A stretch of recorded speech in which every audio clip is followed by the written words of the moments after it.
Zero Malabar സഭയുടെ 33ാമത് സിനഡിന്റെ രണ്ടാം സമ്മേളനത്തിന്റെ സിനഡാനന്തര സർക്കുലർ പുറപ്പെടുവിച്ച് സീറോ മലബാർ സഭയുടെ major archbishop Mar Raphael Thattil. സർക്കുലറിന്റെ പ്രസക്ത ഭാഗങ്ങൾ ഇങ്ങനെയാണ്. മിശിഹായിൽ നാമെല്ലാം ഒന്നാണ് എന്നതാണല്ലോ പരിശുദ്ധ പിതാവ് ലയോ 14 മാർപ്പാപ്പയുടെ ആപ്തവാക്യം. ഒരേ സഭയിൽ നാമെല്ലാം ഒന്നായിരിക്കുന്നതാണ് ഏറ്റവും വലിയ സുവിശേഷ പ്രഘോഷണം. ലോകത്തിന്റെ വിവിധ ഭാഗങ്ങളിൽ രൂപതകൾ സ്ഥാപിക്കാനും അജപാലന സൗകര്യങ്ങൾ ഏർപ്പെടുത്തുവാനും സാധിച്ചപ്പോഴും പരിശുദ്ധ കുർബാനയുടെ അർപ്പണത്തെ സംബന്ധിച്ച് നിലനിന്നിരുന്ന വ്യത്യസ്തതകൾ നമ്മുടെ ഐക്യബോധത്തെ ദോഷകരമായി ബാധിച്ചു. ഇതിന് പരിഹാരമായിട്ടായിരുന്നു സെനഡ് തീരുമാനിച്ചതും ശ്ലൈഹിക സിംഹാസനം അംഗീകരിച്ചതുമായ ഏകീകൃത കുർബാന അർപ്പണ രീതി നടപ്പിലാക്കാൻ സഭ ആഗ്രഹിച്ചത്. അതിൻ പ്രകാരം ഏകീകൃത കുർബാന അർപ്പണ രീതി പൂർണ്ണമായി നടപ്പിലാക്കിയ രൂപതകളെയും ഇടവകകളെയും സഭ നന്ദിയോടെ അനുസ്മരിക്കുന്നു.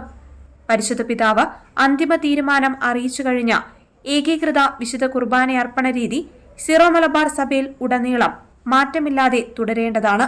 2025 ജൂൺ 26 എറണാകുളം അങ്കമാലി അതിരൂപതയ്ക്ക് മാത്രമായി നൽകപ്പെട്ട സർക്കുലർ ഈ തീരുമാനത്തിന്റെ തുടർച്ചയാണ്. പ്രസ്തുത സർക്കുലർ പ്രകാരം ഞായറാഴ്ചകളിലും കടമുള്ള മറ്റു ദിവസങ്ങളിലും ഏകീകൃത രീതിയിൽ ഒരു വിശുദ്ധ കുർബാന വീതം ചൊല്ലിത്തുടങ്ങിയ അതിരൂപതയിലെ വൈദികരെ സിനഡ് നന്ദിയോടെ ഓർക്കുന്നു. ഏകീകൃത കുർബാന അർപ്പണ രീതി ഘട്ടം ഘട്ടമായി നടപ്പിലാക്കി ഐക്യത്തിലേക്ക് വളർത്തുവാനുള്ള ഉത്തരവാദിത്തം മേജർ ആർച്ച് ബിഷപ്പിനെയും അതിരൂപതയ്ക്കു വേണ്ടിയുള്ള വികാരിയും സിനഡ് ചുമതലപ്പെടുത്തി. ആരാധനാക്രമത്തിലെ അനൈക്യം നമ്മെ എല്ലാവരെയും ഏറെ വേദനിപ്പിക്കുന്നു. ആരെയും മുറിപ്പെടുത്തിക്കൊണ്ട് യഥാർത്ഥ ഐക്യം സാധ്യമാക്കാനാവാത്തതിനാൽ പരസ്പരം മുറിപ്പെടുത്തുന്നവരാകാതെ സുഖപ്പെടുത്തുകയും ബലപ്പെടുത്തുകയും ചെയ്യുന്നവരാകാൻ നമുക്ക് പരിശ്രമിക്കാം. ഏകീകൃത ആരാധനാക്രമത്തെ സംബന്ധിച്ച് നിലനിൽക്കുന്ന ഭിന്നതകൾ പരിഹരിക്കുവാനുള്ള ആദ്യ വഴി പരിശുദ്ധ റൂഹായെ ശ്രവിച്ച് സഭയ്ക്ക് വിധേയപ്പെടുകയും വ്യക്തികളും സമൂഹങ്ങളും തമ്മിലുള്ള അനുരഞ്ജനം സാധ്യമാക്കുകയുമാണ്. ക്രൈസ്തവ ജീവിതത്തിന്റെ ഉറവിടവും മകുടവുമാണ് പരിശുദ്ധ കുർബാന. നമ്മുടെ കർത്താവ് പാപികളും അയോഗ്യരുമായ നമ്മിലേക്ക് കടന്നുവരുന്ന അമൂല്യ നിമിഷങ്ങളാണ് വിശുദ്ധ കുർബാനയിൽ നാം അനുഭവിക്കുന്നത്. അത്യാദരവോടും ഭക്തിയോടും കൂടെ വേണം പരിശുദ്ധ കുർബാനയെ സമീപിക്കാൻ. നമ്മുടെ സഭയിൽ പരിശുദ്ധ കുർബാനയെ അവഹേളിക്കുന്ന ചില സംഭവങ്ങൾ ഉണ്ടായത് നമ്മെ ഏറെ വേദനിപ്പിക്കുകയും അനേകർക്ക് ഉതപ്പിന് കാരണമാവുകയും ചെയ്തിട്ടുണ്ട്.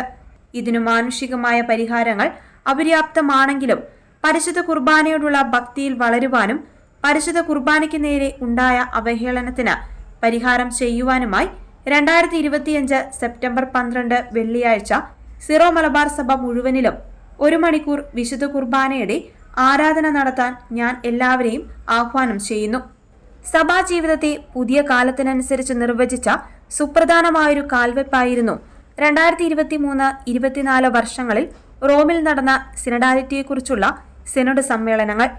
സഭയിൽ നാമെല്ലാം സഹയാത്രികരാണെന്നുള്ള തിരിച്ചറിവോടെ ക്രിയാത്മകമായ ശ്രവണത്തിന്റെയും ആശയവിനിമയത്തിന്റെയും വേദികളാക്കി സഭാഘടകങ്ങളെ മാറ്റുവാനുള്ള മാർഗനിർദ്ദേശങ്ങളെക്കുറിച്ച് സിനഡ് പഠിക്കുകയും വിവിധ തലങ്ങളിൽ ചർച്ചകൾ നടത്തി സാധിക്കുന്നവരെയെല്ലാം ശ്രവിച്ച് അനുയോജ്യമായ കർമ്മ പദ്ധതികൾ ആവിഷ്കരിച്ച് നടപ്പിലാക്കുവാൻ രൂപതകളെ ചുമതലപ്പെടുത്തുകയും ചെയ്തു.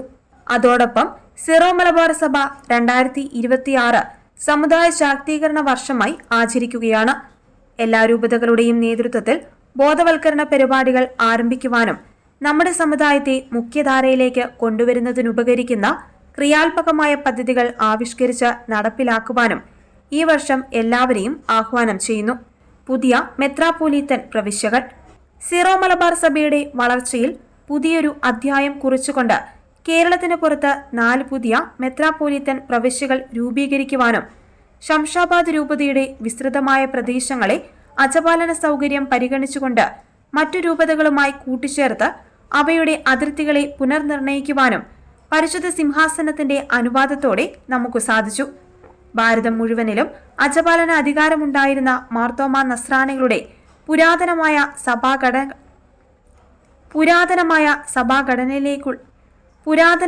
സഭാഘടനയിലേക്കുള്ള സുപ്രധാനമായ ചുവടുവയ്പ്പാണിത്.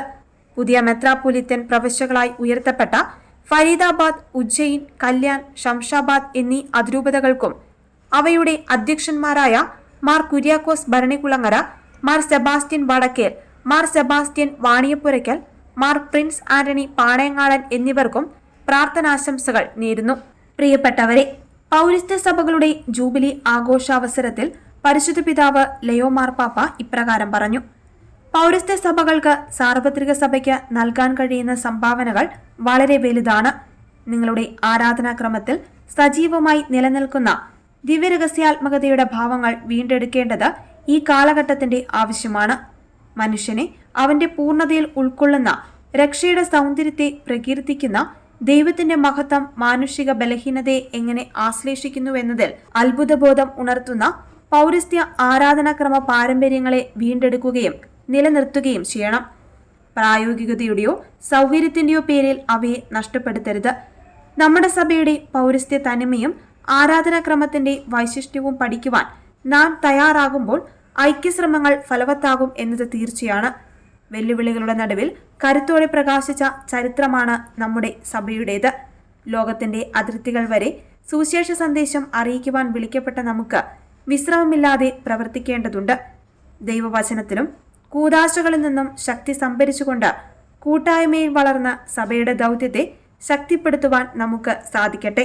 നമ്മുടെ അമ്മയായ പരിശുദ്ധ കന്യകാമറിയത്തിന്റെയും മാർ യോസേ പിതാവിന്റെയും മാർ തോമാസ് ലീഹായുടെയും ലോകത്തിന്റെ അതിർത്തികൾ വരെ സുവിശേഷ സന്ദേശം അറിയിക്കുവാൻ വിളിക്കപ്പെട്ട നമുക്ക് വിശ്രമമില്ലാതെ പ്രവർത്തിക്കേണ്ടതുണ്ട്.